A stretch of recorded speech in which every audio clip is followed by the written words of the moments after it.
Praise the Lord. আজকে যে বিষয়টা নিয়ে আমরা আলোচনা করব, জাস্ট ছোট আলোচনা, সেটার আলোচনা পরিধি অনেকটা বড়, কিন্তু অল্প সময়ের জন্য আমি যেটা বলবো সেটা হচ্ছে আমাদের নেগেটিভ বিচার, নেগেটিভ চিন্তাধারা। আমরা অনেক সময় নেগেটিভ চিন্তাধারার মধ্যে দিয়ে চলি এবং তাতে আমাদের সংসার, আমাদের আশেপাশে যারা মানুষ আছে তাদের মধ্যে অনেক সমস্যার সৃষ্টি হয়, নিজেরাও সমস্যায় পড়ি। শুধু তাই নয়, আমাদের আশেপাশের মানুষদেরও আমরা স্থির হতে দিই না। যেমন ধরো, কোনো মানুষের সাথে আমার রেগুলার কথা হয়, হয়তো মাঝে মাঝে কথা হয়, হঠাৎ করে তার সাথে আমার রাস্তায় দেখা হলো, সে খুব তাড়াতাড়ি চলে গেল, আমাকে হাই হ্যালো বাই হ্যালো কিছু বললো না। তা সেক্ষেত্রে তখন আমরা ধরে নিই যে এই মানুষটা নিশ্চয়ই আমাকে ইগনোর করছে বা সে আমাকে সম্পর্কে কিছু ভাবছে। আমরা বুঝতে চাই না যে তার ভেতরের সিচুয়েশনটা কী, তারও কোনো সমস্যা থাকতে পারে, সেও হয়তো কোনো হসপিটালে পেশেন্ট আছে তার জন্যে ছুটছে, বা কোনো কাজে এমন জড়িয়ে গেছে সেই নিয়ে ব্যস্ত থাকতে পারে। কিন্তু আমরা যখন তার এই অ্যাটিটিউডটা যখন দেখতে পাই, তখন সেই নিয়ে নানা মনে নানা রকম ভাবতে থাকি। এটা হচ্ছে আমাদের নেগেটিভ সোচ, এবং এইটা নিয়ে আমরা অনেক কিছু তার সম্পর্কে ভেবে ফেলি, তার জন্য দরকার হলে তাকে ব্লক করে দিই, এরকম নানা রকম কারণ করি। তো এই নেগেটিভ সোচগুলো যদি আমাদের মধ্যে থাকে, সেটা আমাদের সংসারে যেমন সমস্যার সৃষ্টি করে, আমাদের নিজেদের মধ্যে যেমন সমস্যার সৃষ্টি করে, তেমন আমরা পারিপার্শ্বিক যাদের সাথে আছি তাদের মধ্যেও প্রবলেম সৃষ্টি করে। এবং এই চিন্তাধারা একটা থেকে একটা উত্তর উত্তর বাড়তে থাকে। এবং নেগেটিভ সোচ আমার মধ্যে যে আছে সেটা আমরা কি করে বুঝবো? যখন মনে হবে আমি ঠিক সবাই ভুল, অর্থাৎ আমি যেটা করছি এবং যে আত্ম অহমিকা যেটা আমার থাকে, সেটাতে যখন আমি মনে করব যে আমি ঠিক, বাকি আমার আশেপাশে যে আছে, হাজব্যান্ড ভুল, বা হাজব্যান্ড মনে করবে তার স্ত্রী ভুল, ছেলে মেয়ে মনে করবে মা বাবা ভুল, মা বাবা মনে করবে ছেলে মেয়ে ভুল, বা আমাদের যদি লাইফ পার্টনার থাকে তাদেরকে মনে হবে ভুল।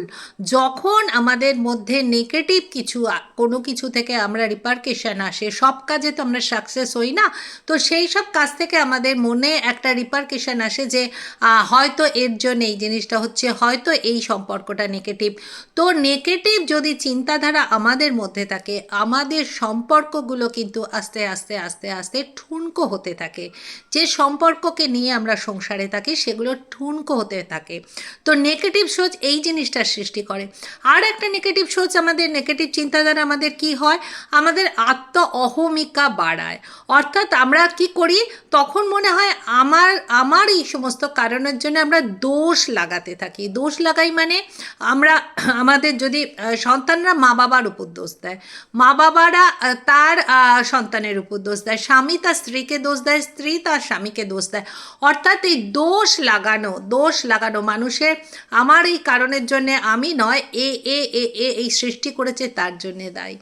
তো এই সমস্ত নেগেটিভ এনার্জি যখন আমাদের মধ্যে দিয়ে ক্রিয়া করে, সেটা কে ক্রিয়া করে? দিয়াবল বা শয়তান, সে সামনে থেকে আমাদের মনের মধ্যে অনেক কিছু ঢালতে থাকে। ওকে, তো যখন আমরা কোনো কিছু নেগেটিভ এনার্জিকে আমাদের শরীরের মধ্যে ঢুকতে দিই, সেটাকে বৃহৎ আকার রূপে সৃষ্টি করে শয়তান। সে চেষ্টা করে সেই সোচ, সেই চিন্তাধারা আমাদের মনের মধ্যে ঢেলে আমাদের উত্তেজিত করা, এবং সেই উত্তেজনা থেকে আমরা আরও বেশি কিছু ভেবে ফেলি, আরও কিছু সে মনের মধ্যে আনি, এবং আমাদের পারিপার্শ্বিক যাদের নিয়ে চলি তাদেরকে আমরা অত্যন্ত সমস্যা, তাদেরকে যেমন নিজে পড়ি তাদেরকেও সমস্যায় ফেলি। সংসার হোক, সমাজ হোক, সব ক্ষেত্রে যাদের মধ্যে প্রচুর নেগেটিভিটি থাকে, তারা পাশে পাশের লোক নিয়ে, আজকে একে ভালো লাগতে পারে, কাল ওকে ভালো লাগতে পারে, মনে হবে আজকে এ ঠিক কাল ও ঠিক, কিন্তু অ্যাকচুয়াল সমস্যাটা যে আমার নিজের মধ্যে সেটা আমাকে বুঝতে হবে। তো নেগেটিভ এনার্জি থেকে কি করে আমরা বেরোবো, কি করে এই শয়তানের হাত থেকে প্রতিরোধ করব, তার জন্যে একমাত্র অবলম্বন হচ্ছে ঈশ্বরের বচন। আমাদের পবিত্র বাইবেলে বলেছে, সমস্ত সমস্ত নকারাত্মক সোচ তুমি তোমার নিজের ইচ্ছায় সব কিছু ভেবো না, ঈশ্বরের ইচ্ছা কি সেটা ভাবার চেষ্টা করো। আমরা অনেক সময় নিজের বুদ্ধি, নিজের বিচার, নিজের অহমিকা, নিজের আত্মদম্ভ, এইগুলোর উপর আমরা নির্ভর করি। আমরা কখনো বুঝতে চাই না ঈশ্বর, যদি আমি এই জায়গাটা সম্পর্কে ঈশ্বর কি বুঝিয়েছেন সেটা বাইবেলে অত্যন্ত সুন্দর করে লেখা আছে, এবং এই বচনই আমাদের কাছে দোধারি তরোয়াল।